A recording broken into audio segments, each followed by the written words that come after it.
Welcome to the DMF Podcast, where you will get to hear conversations with community leaders, charity spotlights, and information on upcoming DMF events. I'm your host, Whitney Isaacson, and today I got to sit down with Jana Bruhschwein, the Executive Director and founder of the Childcare Center Peace Academy, as well as Elizabeth Strinden, the Director at Peace Academy. Jana and Elizabeth will be sharing all about Peace Academy's approach to childcare with a focus on wellness for kids. I think you're really going to enjoy this conversation, so let's get into it.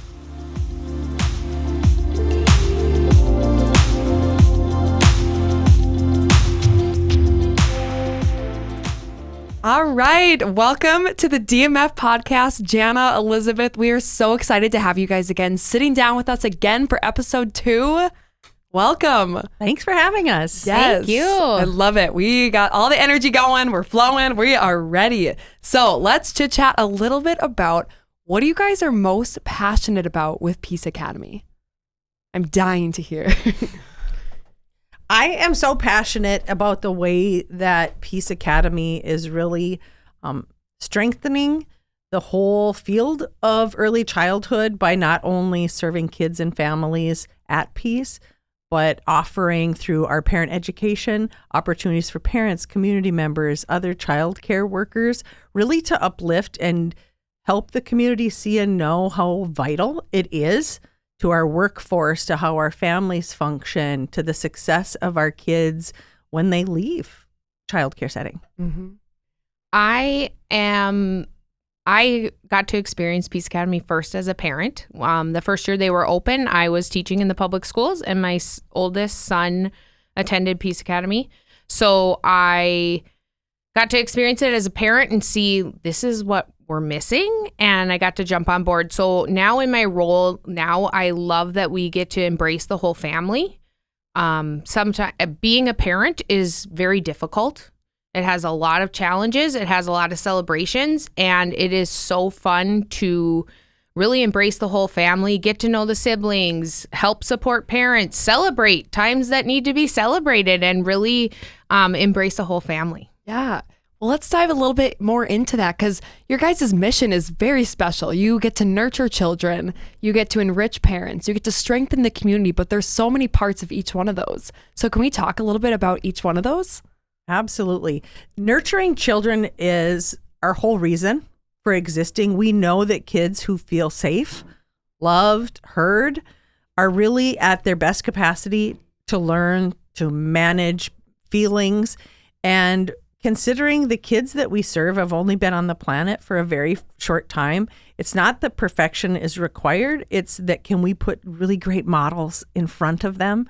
So having really highly trained and teachers who attune to kids and families is so important that, first of all of our staff get 6 hours of training in the Nurtured Heart approach right away when they start with kids, and they get 6 hours of training every year thereafter. And we teach that same approach to families who want to get on board. So nurturing and loving on kids, first part of our mission. Yeah. Yeah. Enriching parents. So we offer a monthly parent ed on Tuesday nights. It's about an hour. We bring in professionals. We've brought in a pediatrician. We've brought in Dr. Kelly Auden from Mayville, who is in early childhood. We really try to look at a family and try to brainstorm, like, what are things people are struggling with? Eating, sleeping, pooping, creating a will, just things that are really useful to people that are in our community. And we really just try to find the professionals with the latest research. So we don't just take anyone who would volunteer to come in. We really try to find the best research, the latest research, because like I said earlier, parenting's hard. There's a lot of things coming at you of what should I be doing? What shouldn't I be doing? And so we really try to be a good resource for people to say, you know what? I know that they're bringing in people that are professional, and so this would be a good opinion and something to listen to. We also this year, or during our parent ed, we offer free childcare. So if you come and attend for the hour, we have free childcare. We also, Blue Cross Blue Shield's Caring Foundation, we have received a grant from them this year. And so we are videotaping 5 of our sessions. And so they get sent out to all of our families, and then they are on our website. So we're really trying to make it accessible to everyone, because we understand when life is busy and maybe you get home at 6 o'clock, you don't want to come back out, or a kid is sick or whatever is happening. We really want to be able to get the information into the hands of people in our community. Yes. Yeah, I love that. I've heard you guys say that it's not just parent education, it's people education. It's open to everyone, Yes. which I love. And that strengthening community, one of the big ways that we do that is all the other organizations or businesses that we really connect with that have been so generous to us. Dakota Fence donated a fence to make an outdoor play space. Shields Foundation helped us equip and turf our back area. Bell Bank called and offered us equipment and shelving and things to put in our staff room. These are all things that the margin of childcare is so low. These aren't things that are easy to come by, and to have a community support quality education opportunities for children and families has just been tremendous. Yes. And I know with that as well, you guys have an ambassador program, right? How is that strengthening communities, but also nurturing kids and enriching parents? How does that play into it? Yeah, so our ambassadors are adults with intellectual and developmental disabilities that volunteer in our classrooms 1 to 3 hours a week, and they come always with their direct support professional.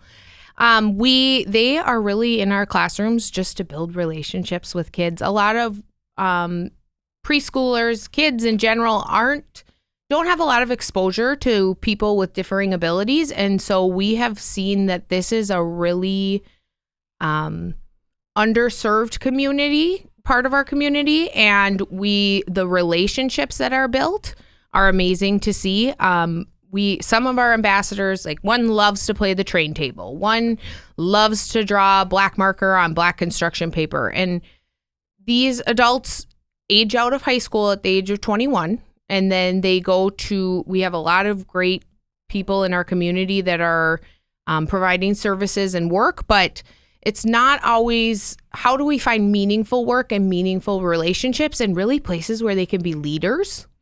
And it's happening at Peace. We had a parent of an ambassador say, we sent a video of her daughter leading head, shoulders, knees, and toes. And she said, wow, I just never thought she'd get to be a leader. And so helping their parents also get to see them in a different light, it's really amazing. Yes.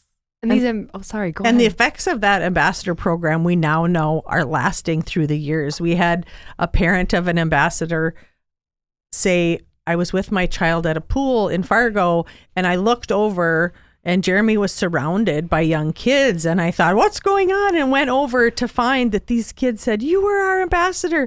And they were begging their parents, will you take my picture with Jeremy?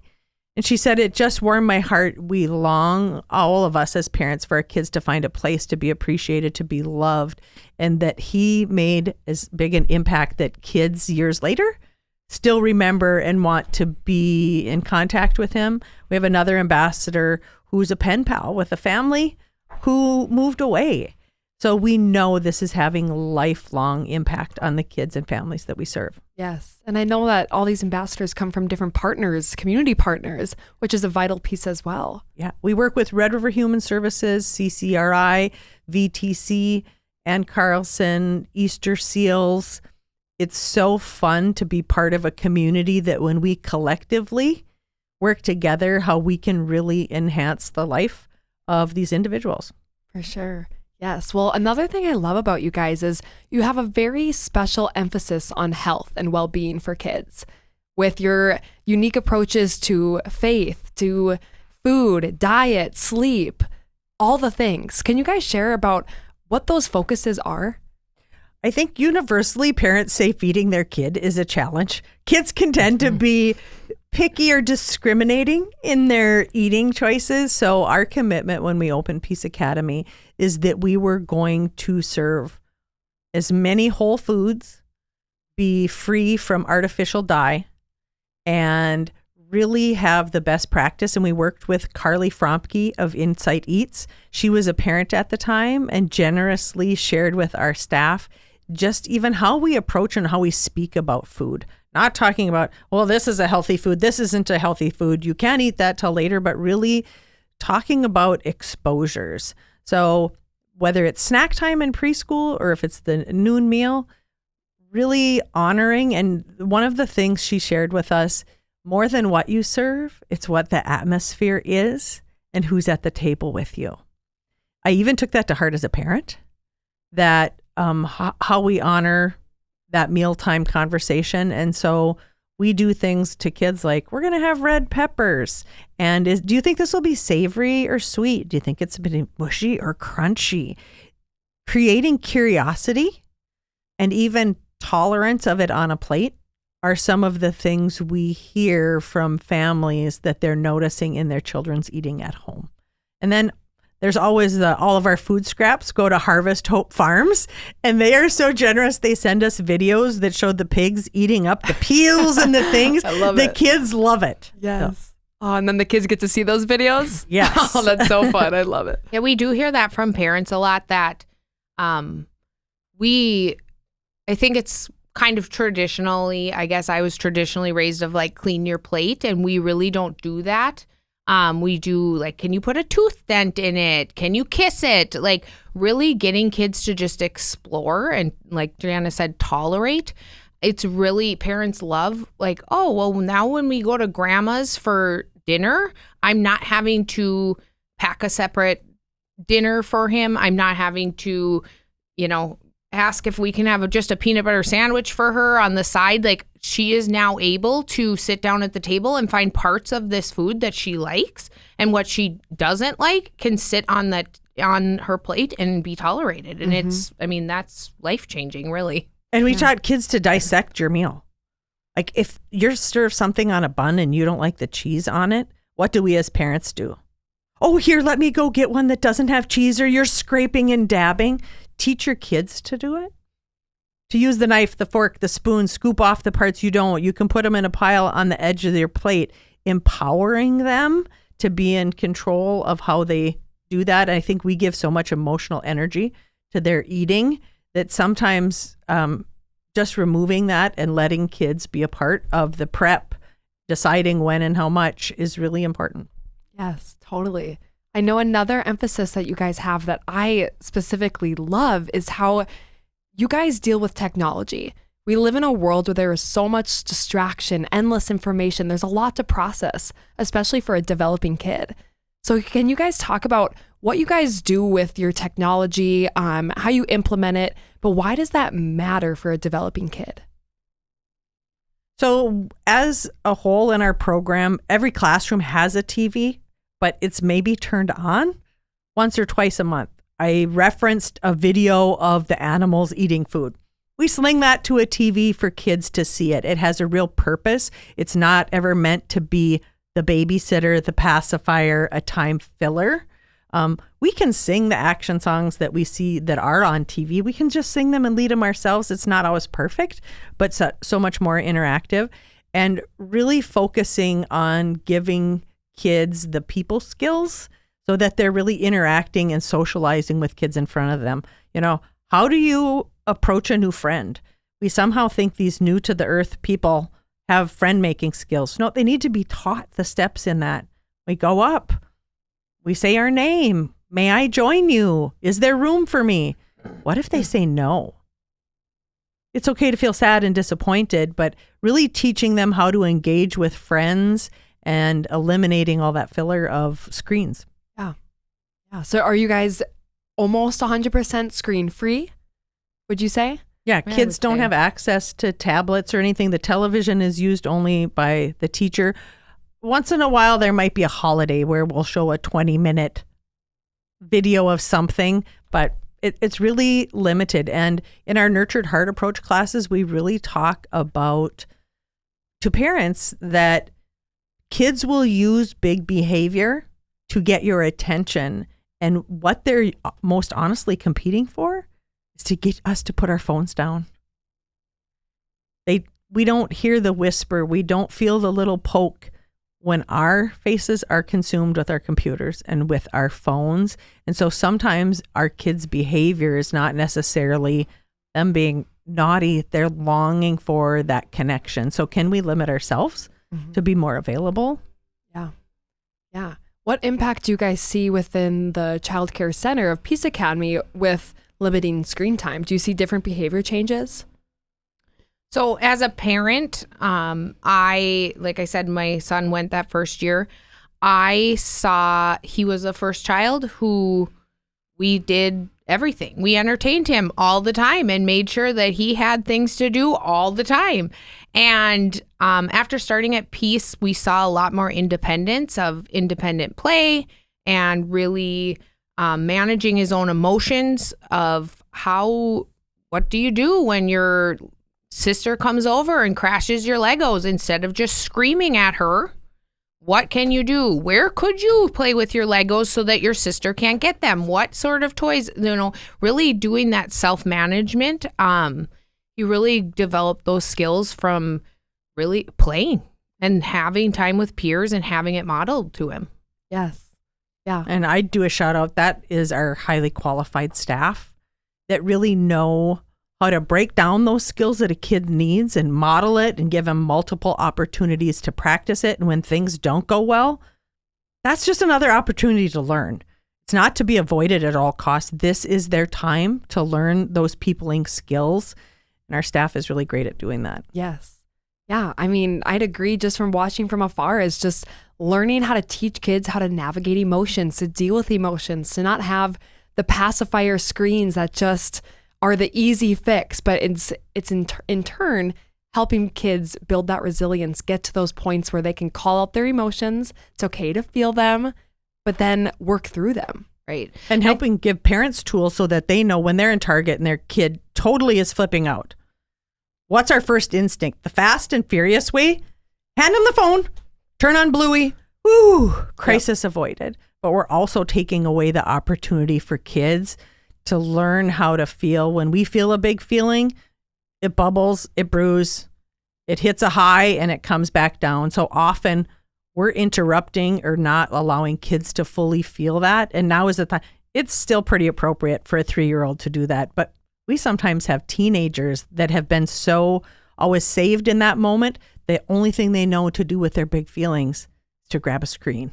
Mm-hmm. Can we allow them, and can we reinforce parents that it's okay to let your kids have big feelings and be there, and what are the skills they can do to help ride that? Yes. And kind of to piggyback off of that is that really parents try to help parents understand that like your child feeling a feeling isn't a reflection of you as a parent. It's like we have we put this pressure on ourselves that like, oh, they're throwing a tantrum, that mom, they think I'm a bad mom. Oh, they think I'm a bad dad, or whatever we're putting it on ourselves. And so we need to allow kids to feel things. Like I get disappointed every single day. And to say to them, stop crying. This isn't something to cry about. This isn't, get up, go to your bedroom if you're going to do that. We're telling them, don't feel that. But we are feeling those things ourselves. We're just handling them differently. So instead of saying, don't feel that, how do we say, feel that, but let's handle it appropriately? Mm-hmm. How do you express it? How can you do it appropriately rather than a tantrum on the floor? Yes. And that you don't have to, as a parent, stop it in the moment. So often I reflect on my parenting. I was more worried about the bystanders judging me as a parent than I was in instilling the skill or maintaining the relationship with my child. So the only thing that matters when you leave Target is the relationship you still have with your child, that you didn't shame and blame and make them feel worse. We always say no child behaves better when they feel worse about themselves. Now, that doesn't mean not holding kids accountable, but really reflecting, my parenting is not on display for judgment from anyone else. It is my job, privilege, and honor to give my best to this child. Yes. Yeah. Teaching them that they can do hard things. They can believe in themselves. Yes, totally. Yeah. Well, for any parent that's listening and they're like, this is awesome, I want more of this. do you guys have any other tips or tricks or practical things that you would love to just pour into parenting?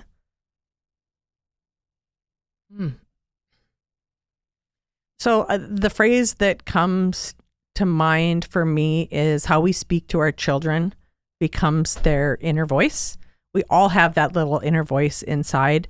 So really thinking or seeking approaches that align with who you want to be as a parent. Because when we get triggered by our kids' behavior, rarely do we bring our best parenting to the table. This is when we lose it. And there's no approach that's going to eliminate that. But how do we cultivate relationships with our kids that maintain our connection and our opportunity for influence and guidance for the long haul? Yes. Yeah. And obviously people can join in on any parent education nights, get some more practical tools and tips and tricks to apply to their lives and to their home lives. So I'm super excited to learn more about what you guys have upcoming for that. And that's what I would say too. I guess I'm in the thick of parenting right now with a 7-year-old, 3-year-old, and a 9-month-old. And just because I'm in this role doesn't mean I have every answer. And so I think people, like, my tip to parents is that parenting isn't just a thing that we strive for perfection. We just continue to add tools to our toolbox to try and do it better and to try and show up as our best self for our kids. And so even when we sit down at a table with parents and we have questions and I wonders about their kids, it's not that we're sitting there judging them or saying they did something wrong or saying we even know what the answer is. What we're doing is just trying to build a strong community and add to the journey and put tools in our toolbox and help kids be successful. Yes. So if there are any parents out there listening and you have some I wonders about your child or something in your heart or in your gut is just telling, I need something, there are great resources. I think we're really starting to find more and more things that are available. If you don't know who to come to, come knock on our door. You don't have to be a parent. It's really our hope that we can connect kids and families in this stage of early childhood with the amazing resources that are in our community that would help them and their child thrive. Yes. And it's good to know that even if a child doesn't attend Peace Academy, you guys are still here as a community resource because you are strengthening our community. Absolutely. Yes. That's so important to us. Well, as we kind of wrap up, I want to ask a more uplifting, encouraging, fun question is just, what is your guys' hope for the future with the kids that you are working with? What skills do you hope that they embody as they get older? I really hope that the kids who leave, and as I've witnessed it happen, are able to go out and as they meet people and they're in school lunchrooms, that they're the ones that sit by someone who doesn't have a friend, that they can see the greatness qualities in friends. I love to hear as I go through our classrooms, kids speaking of others, they'll say, hers helped me button my coat. And just to be able to acknowledge the skills and things that other kids have, the light in them, is so important, even with our ambassadors. Kids will say, he's inclusive, he'll play with everyone. And people say, I can't believe a 3-year-old comes up with that word. They wouldn't on their own, but when given this kind of a vocabulary to talk about the great qualities in other people, kids use it. And if we can exchange that for their default versus what's different, wrong, or odd. Being critical. Yes. Yeah. I just think we really impact our whole community. That's good. Good. And I feel the same, but I would say I hope that they feel that inward. So I hope that they can identify those things in themselves and that they can persevere through things. They know that they are strong. They can know that they are inclusive and that they are a good friend, and they can see those things in themselves, because there will be bumps. And just being told you're cute and smart doesn't get you through those bumps, but really having grit and knowing, like, I know that I can do this, and having your own belief in yourself will get them through. So Yes. Wonderful. Well, thank you guys for everything that you do to pour into the next generation. And I know us here at DMF, we're so excited to watch you guys grow and expand and all your big plans coming up next. So do you guys want to touch on that quick of all the exciting expansion that's going on with Peace Academy? Yes, our main campus is on Fickner Drive. And in the fall of 2025, we will be expanding in the new Dakota Medical Foundation building where we will be able to serve 160 to 180 more children, and that will be infants through school age. Oh, that's so awesome. Exciting things to come. Yes. Yes. So I would say to our community, come check us out. Come visit us at our location. You can find us on our website. You can give us information and we'll contact you at pafargo.com. You can give us a call. We'd love visitors. It doesn't just have to be looking for care. If anything you've heard today is of interest, we'd love to show you around. Awesome. Well, thank you, Jana, Elizabeth. Thank you again for sitting down. Just super awesome. Can't wait to see all the things you guys do next. But all right, that's a wrap. Thanks, guys. Thank you.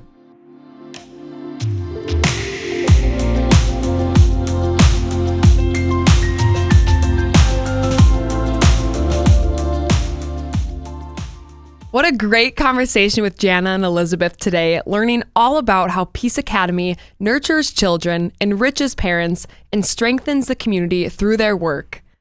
All right, folks, that is a wrap for today. Thank you so much for listening. We really hope you enjoyed this episode, and we'll catch you next time on the DMF Podcast.